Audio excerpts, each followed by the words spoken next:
Tom Boley, Chief Market Strategist here at Earnings Beats.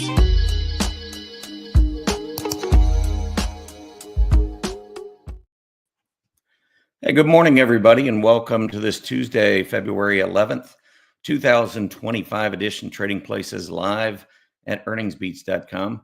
I'm Tom Boley, Chief Market Strategist here at Earnings Beats, and happy to be with you all this morning. Take a look at what's going on so far. We got futures down a little bit.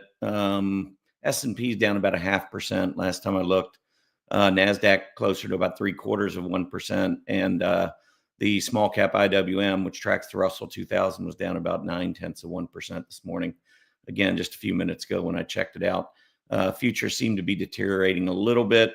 Yesterday was a pretty decent day, though, for our indices. We gapped up early in the morning, held on to the gains mostly throughout the day.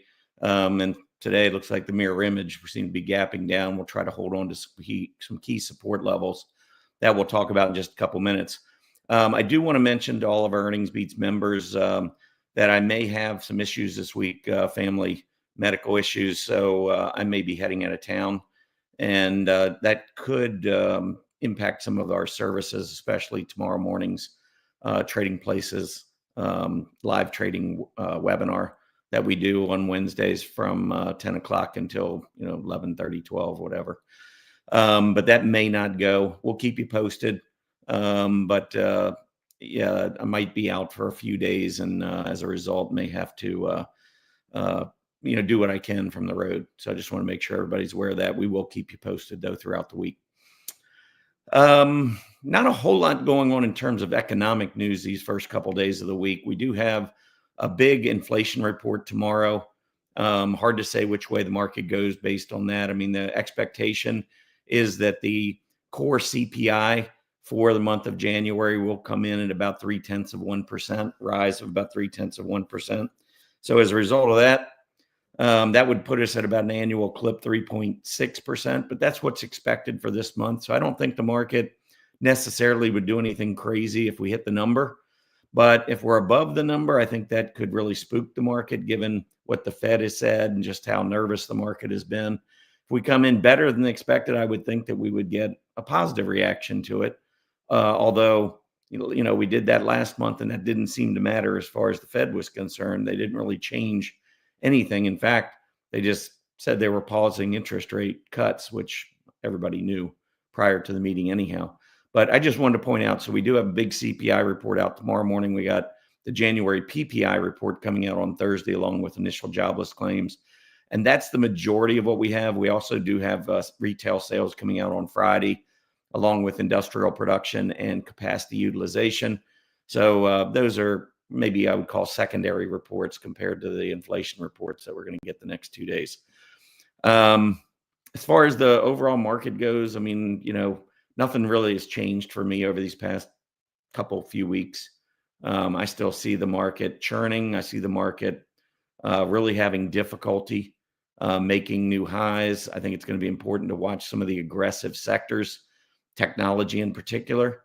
If that group continues to underperform and starts to get down closer and closer to a 52-week relative low, I think that's going to be a problem for the market.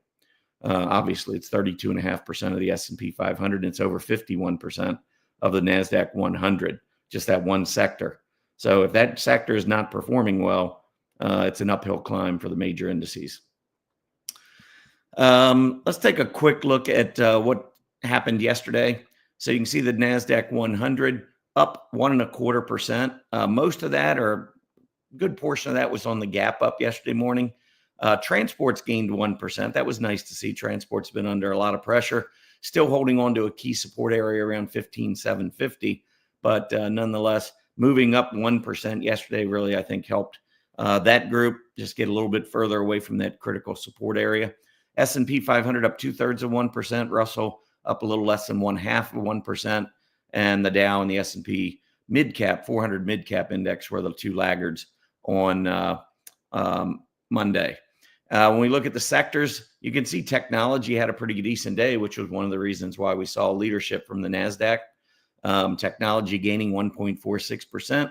Still been a laggard. If we go back and we look at all these various sectors, all 11 relative to the S&P 500, Technology has not been doing very well. It's kind of in a range right now, but not exactly what you want to see when the S&P is up near all-time highs. If you're thinking, hey, we're going to make an all-time high, I think we're going to need to see more out of technology. I just don't think we're going to make any meaningful breakouts, any sustainable breakouts to the upside without technology leading the way.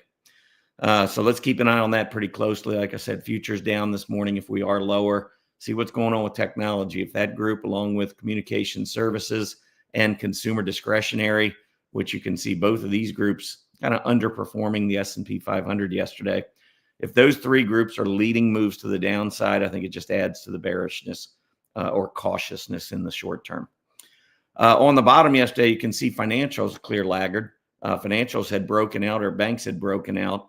And this group actually was looking pretty good until we got the until we saw yesterday's almost 0.8% decline there.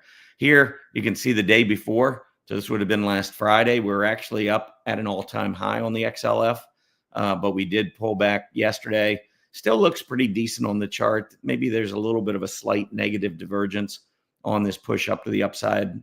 The price definitely is higher on a closing basis. I can't really tell looking at the PPO, but looks like it's pretty flat to me. So maybe there's a little bit of a negative divergence. If we lose the recent price low on the XLF, which is about the 50.5 area, if we lose that, that would also be losing the 20-day, which would then set us up for a 50-day test a little bit below 50. And we closed at 51.41. So again, that's another area. It's not exactly, it's kind of a hybrid, I think, between aggressive and defensive growth versus value. You got a little bit of both in there, but it is pretty important that we at least have the banking group remain somewhat constructive. And so if I pull this chart up for you, the banks, you can see yesterday was a pretty rough day on the banks, but the day before, last week, late last week, we were setting new highs on the banks, 52-week highs. So I think the group's doing fine. I think the group going along, at least at the pace of the S&P 500, actually banks have been an outperformer over the course of the last several months. I think that is helping to stabilize the market right now. If inflation were to come in higher than expected, though, that could have more of an impact on the Fed as far as what they do with the Fed funds rate in the months ahead. And the longer they delay, I think the worse it is for those small and mid-sized banks. And that, in turn could lead us to some sort of a correction. We'll see. Got to play it by ear. I wish I had that crystal ball to tell you what the Fed was going to do, because then I'd have a lot better idea what I thought the market was going to do. But I think the Fed's the wild card. Usually when you think of the Fed, or at least when I've thought of the Fed over the last many, many years since Bernanke, it's always been, they've tried to be as transparent as possible. And I don't know that this Fed is trying not to be transparent. I think they're transparent. They're just waffling. They're just back and forth every couple months.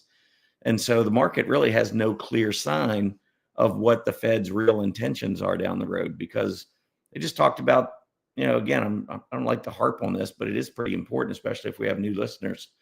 This was back in September where they said, hey, basically, I'm paraphrasing a little bit here, but essentially they said, our job on inflation's done. We're turning our attention to the economy and to expect rate cuts. And that's what we got at the end of the year.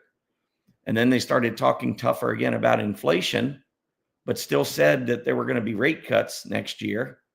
I mean, you don't fight inflation with rate cuts. So are you really worried about inflation, or are you not? And then we get into the latest meeting, and now they said, well, interest rates are paused. Well, they were already paused. I don't think anybody was expecting more rate cuts to start the year. I think everybody was expecting more later in the year. So it's just this constant, not quite sure what the Fed is really doing. Are they still thinking about cutting rates somewhere down the road? Because you don't do that with inflation. If you're worried about inflation, you do the opposite. You start thinking about raising rates. And so they'll say one thing, but then, it's just not consistent. And so you can call them transparent if you want, but the transparency, I think, is just telling us they don't know what the heck they're doing right now. They don't know where they're supposed to be going. And that just doesn't give Wall Street a whole lot of confidence. And as I mentioned recently, I think I talked about it over the weekend. And maybe we had a brief webinar yesterday on the January effect. Maybe I talked about it in there. I can't keep track of when I talk of what.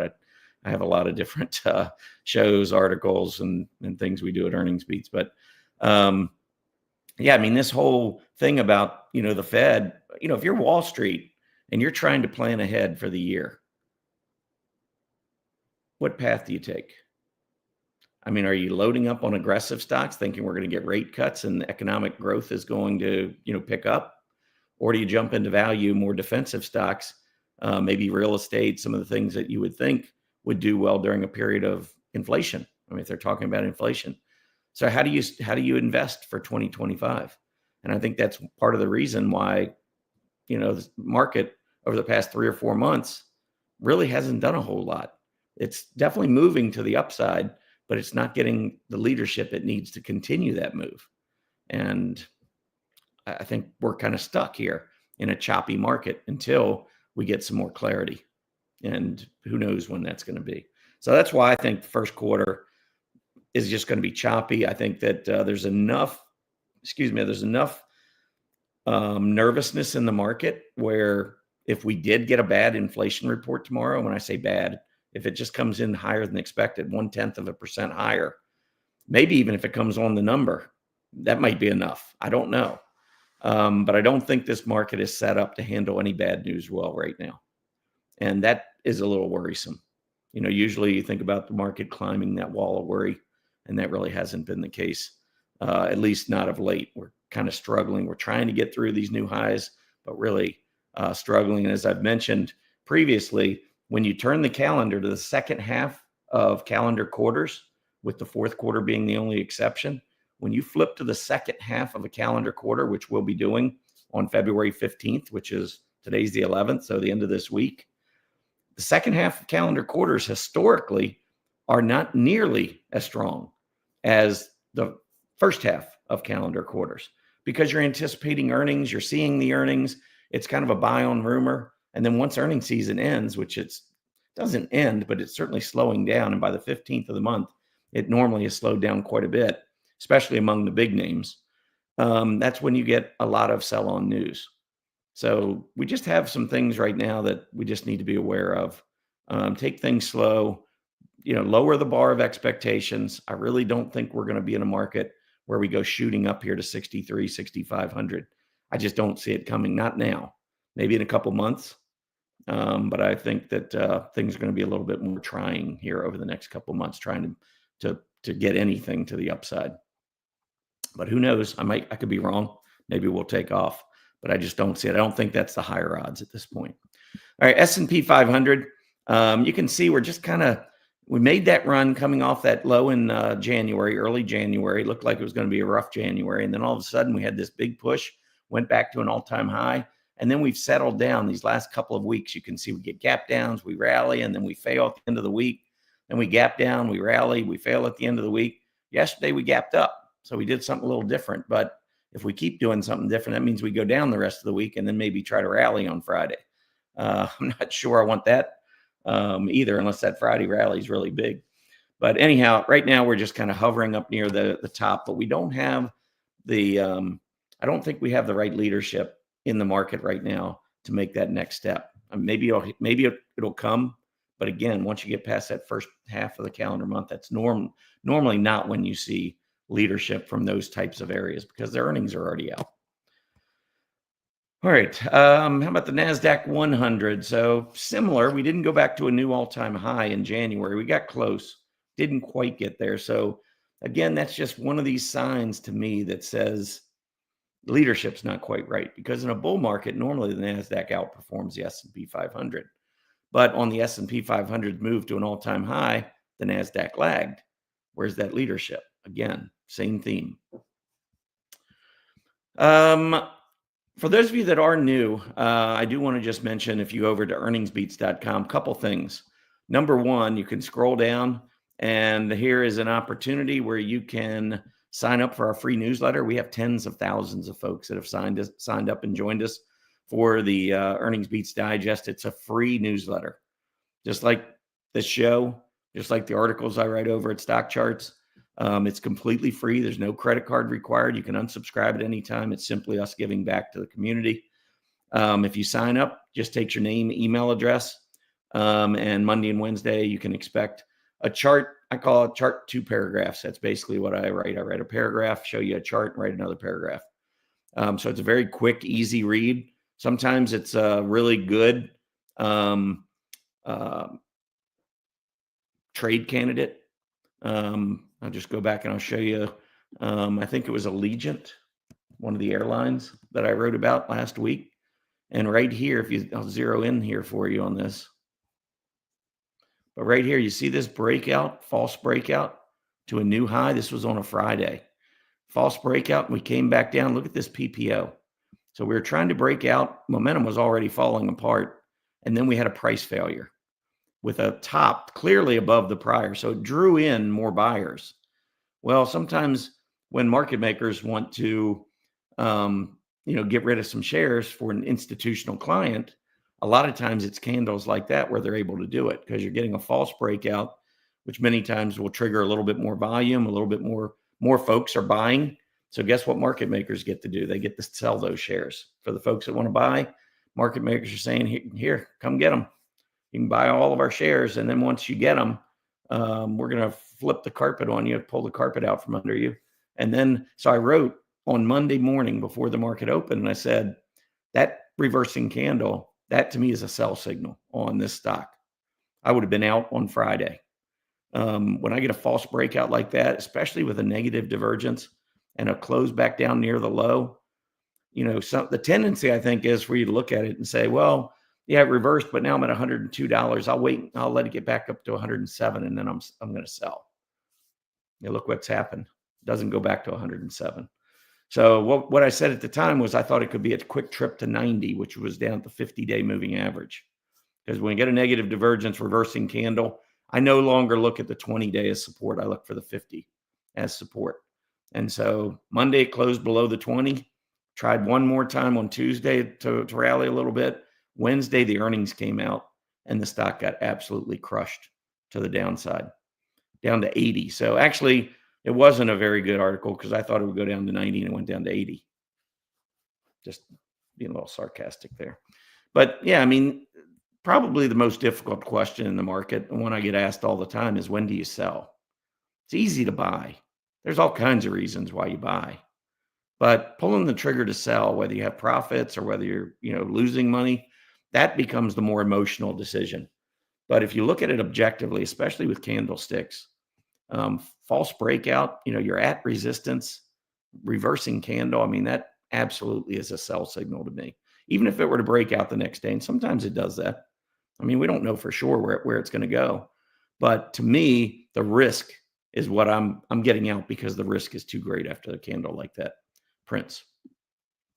So anyhow, with your name and email address, you can sign up and get the EB Digest twice a week.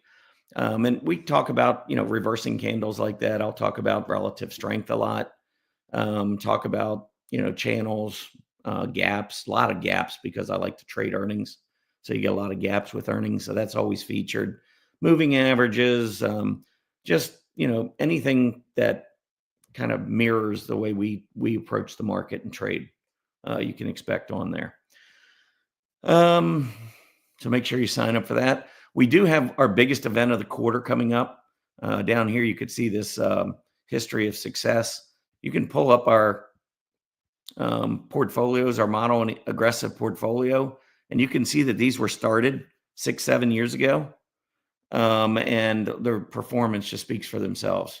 What we try to do with these portfolios, we're not registered investment advisors. I'm not telling anyone at Earnings Beats to buy the stocks that we put into these portfolios. I don't recommend it. I don't advise because I'm not licensed to do either of those things. Again, I'm not a registered investment advisor. Nobody at Earnings Beats is a registered investment advisor. The reason that we do this is to show, to educate, and teach the importance of relative strength, to teach the importance of combining fundamentals with technicals. That's why we put these portfolios together. They're 10 equal weighted stocks, essentially. Sometimes we'll go 11, where I might have two stocks that are 5% making up 10%, and then the other stocks are 10% each. But generally, it's 10 stocks, 10% each. We hold them for 90 days. And what we're doing is we're looking for leading stocks and leading industry groups. And we know that some aren't going to work, but we're hoping that the majority, or maybe not even the majority, but that we'll have at least a couple, two or three, that'll absolutely carry the portfolio. And that's what we had, this last quarter. When you own stocks in your portfolios like Reddit, if you've seen Reddit, have you seen Palantir? Have you seen Stride, ticker symbol LRN? Have you seen, what else do we have right now? I mean, Intuitive Surgical had a big quarter, ISRG. There's a few others that were just, have been great performers that have just carried these portfolios. But look at their latest quarter, model portfolio up 15%. S&P 500 as of last Friday up 1.84%. Now, of course, that went up a little bit yesterday. Now it looks to be coming back down today. But that's massive outperformance in a quarter. And the quarter before, we did even better. I think we were 20 percentage points ahead of the S&P 500 in the quarter prior. So that's how, you beat the S&P 500. When you have that kind of outperformance, it changes your financial projection as you go forward. But anyhow, you can take out a 30-day no-cost trial right now. And next Monday is when we're doing our next model and aggressive portfolio where we put stocks in for 90 days. So that would be part of the free trial. So this is a great time to try us out. Not only are you going to get that, you're going to get the next 30 days for free. So even though this week's live trading room is in question, if you came in late, I just mentioned I may be out of town, family medical issue. So I may be traveling tomorrow and may not be able to do the live trading room tomorrow. But we do these every Wednesday. So a 30-day trial gets you the next 4, or it would give you the next 5, but depending on what we do tomorrow, maybe at least 4 live trading rooms over the next month, plus all of our chart lists and everything that we do. It's a pretty comprehensive service, lots of research, lots of market guidance. I mean, the market guidance, another big issue here over the next month. We try to keep our members as up to date as what's going on in the market as possible. So check it out. I think you'll enjoy it. We definitely have a lot of members. We just did a survey not too long ago, and we got some extremely high marks from our members. And most of our members are annual members as well, showing the commitment, the long-term commitment. Let's see. There's about 8 minutes to go until the market opens. I'm just going to quickly give you the futures again. Right now, we got the diamonds down about 1/3 of 1%, so it looks like things are just dropping a little bit more. Spider down about a little more than 0.4 of 1%, so not too bad there. QQQ down 2/3 of 1%. Actually, it looks like some of it bouncing back here a little bit. And the IWM down almost a full percentage point, back down right now below 225, 224.87. So pretty sizable drop. Looks like we're going to get in the IWM, and that 225 to 230 area has been the range where we've been trading. So I don't like to see that move back down below 225. We'll see if it holds into the open and whether or not we get some buying from there. But at least for now, it looks like things could be a little shaken up. This was another EB digest that I just sent out yesterday.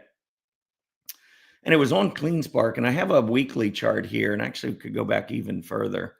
My point was, and you may recall, this was a stock that was really hot back in 2023. Came off of the lows after the cyclical bear market. Stock was down under $2, and it went to over $20 in just a little bit over a year. Just had a massive move to the upside. Look at all the volume coming in. And the reason I showed this chart was that you have to be careful chasing stocks, and especially, stocks that have track records like this one, where you have periods where you go straight up and other periods you go straight down, then back up, then back down. And it's kind of showing that it has no long-term consistency. So sometimes when these stocks are hot, you get in thinking that you're just going to ride this thing up for a long period of time. when in fact, this has a history of not really going for a long period of time. I mean, this was a massive move, but it was over a 9-month period. After that, if you got in at $40 and rode it, you were back down under $2. You would have lost almost your entire investment.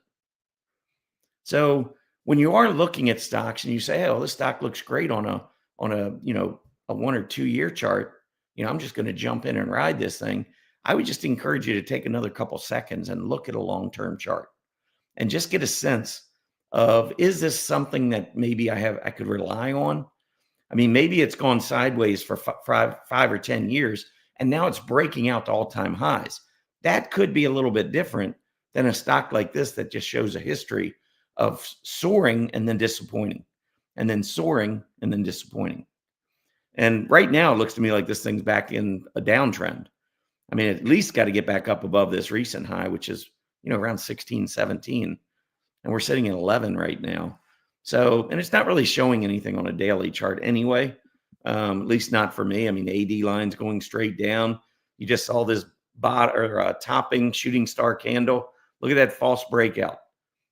I mean, false breakout doesn't have to be at a 52-week high. A false breakout can simply be above the latest price resistance. And right here, you can see we had price resistance at 12. We got up to 1250, closed at 1130. And then yesterday came down just a little bit further, losing another 1.3%. But this, until I get a breakout, this looks to me like it wants to go lower. So anyhow, it's those kinds of things. It's not always, hey, trade this stock. It's just trying to teach. The more experiences you have or the more charts you see, the more you learn, the more likely you are to make a better decision on your next trade. And so that's what we try to do. We try to make it very educational. A couple of stocks reporting. Shopify came out yesterday. From what I thought I saw a pretty good report. Pre-market right now. And again, we got about 4 minutes to go. Actually, stock's up $2. I thought it was down 8 last night. After the close, I thought I had seen it down 8. Maybe I was wrong. Maybe I was looking at something else. But anyhow, it is showing up almost 2% today at 122. So trying to make a breakout. I'd like to see it open above 122.5. That would be a new high on the open. 122.01 is the high candle body. So an open above that, and it's at 122 right now. So we'll see whether or not penny can make a difference. Trust me on this. I've experienced many of these before. Another stock, and this next stock was in our portfolio. Now, we ended our portfolio a little early. We took our profits. That 15% I showed, that was as of basically the end of January. And I'm kind of kicking myself because last week was a massive week for the stocks in our portfolios. I mean, I think, hindsight obviously is 2020. But had we known that these earnings reports were going to have such tremendous reactions to just about every stock that was in our portfolio did very well, but when I look, it seems like it's almost a 50-50 proposition, but it seemed like most of our, if not close to all of our portfolio stocks really did well last week. But anyway, we were up 15%. The S&P was up less than 2%. And I'm a little nervous about the short term. I think with good reason, as futures this morning are showing. And I just didn't want to hold these portfolios and take the chance on giving back. But as it turns out, holding one more week would have been genius, because I think both the aggressive and model portfolios would have jumped probably about another 7 or 8% each to the results that you see on that page. And for some of our members who did hold, congratulations. I mean, that was a massive move. But most of the earnings are out of the way. I wanted to bring up A-Lab, which is Astera Labs. Now, this is a company. They are down $7 this morning to 96.17. It's down almost 7%. They blew out estimates. Revenues, easy beat. Earnings per share, crushed it. Raised guidance, and the stock's down 7% because of all of that. And so let me pull the chart up on A-Lab, and we'll take a look at it. Now, this is it's an AI stock. And of course, these AI stocks got hammered back at the beginning, or excuse me, when 2 weeks ago Monday, 2 weeks ago yesterday. So many of the AI stocks, Astera Labs, of course, NVIDIA took a big hit, and some others. And then they started, Celestica was another big one, CLS. What was the other one? Vista took a big hit. Anyway, these stocks took massive hits because of the story that came out about DeepSeek, the AI platform out of China. Anyhow, with this big hit, came roaring back. Celestica, when they reported, went back to an all-time high. It's since pulled back a little bit from there. But Astera Labs didn't go all the way back. Instead, it got back to its 20-day moving average, started rolling over, and now today we're getting news and stocks down 7% to about 96 bucks. So it's in this trading range right now. I think this is a really key support level down in the low 80s. I think this is a very critical resistance level now, up at 110. And so, I mean, you could trade the range, but if it opens at 96, you're right in the middle of the range. I don't know what the heck you would do from there. I think it's more of a 50-50 coin toss. But if it makes this breakout back up above 110, I think that would be very bullish down the road. So especially with a company that just beat top and bottom lines by a mile and raised guidance. So this could be one of those things where, hey, you know what? The stock went from 30 something to 147. It's allowed to have a pullback for a period of time. This is going to shake out a lot of folks who are traders. And eventually, if this breaks back out to the upside, I think that would really bode well for the future of the company. So I'm really going to be watching this one close, but today at the open, probably not so much. Market just opened, so let's take a quick look at what is going on here. We got the Dow Jones right now down 107 points. That's down 1/4%. S&P down 19, 1/3 of 1%. NASDAQ and NASDAQ 100 both down about 1/2 of 1%.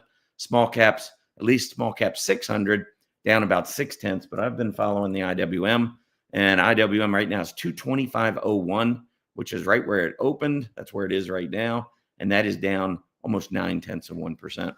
So getting off to a little bit of a rough start.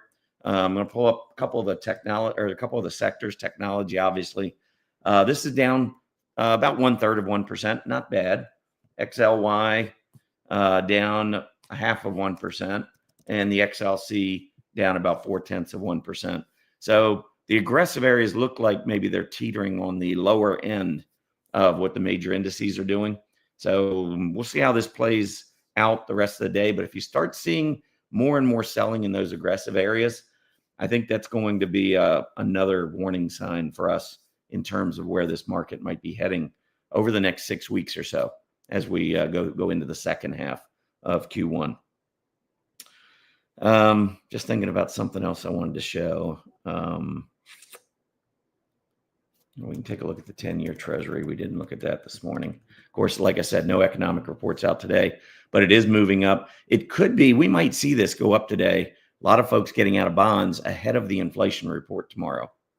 If you didn't want to take a chance, because if inflation comes in higher than expected, yields are going to soar. They're probably going to go back to 480, which means the price of the bonds goes down. So if you're holding bonds, you lose money if the inflation. So getting out of bonds today could be a sign, and really last couple of days, it could be a sign of folks just not wanting to take a chance heading into the CPI report tomorrow morning. All right, that's basically all I had for today. Again, I'll keep you posted on my schedule throughout the rest of the week, but it's probably going to be limited. I just want to make sure everyone's aware, and we'll keep you posted through the daily market reports or even separate emails if need be. But have a great day, everybody. I don't know what's going to happen also with the stock charts recording, because normally I do that on Wednesdays. Again, tomorrow could be a travel day for me, so I'm not sure how that's going to all work out. Again, we'll just try to keep you posted on all of it. But have a great day, everybody, and take care, and happy trading.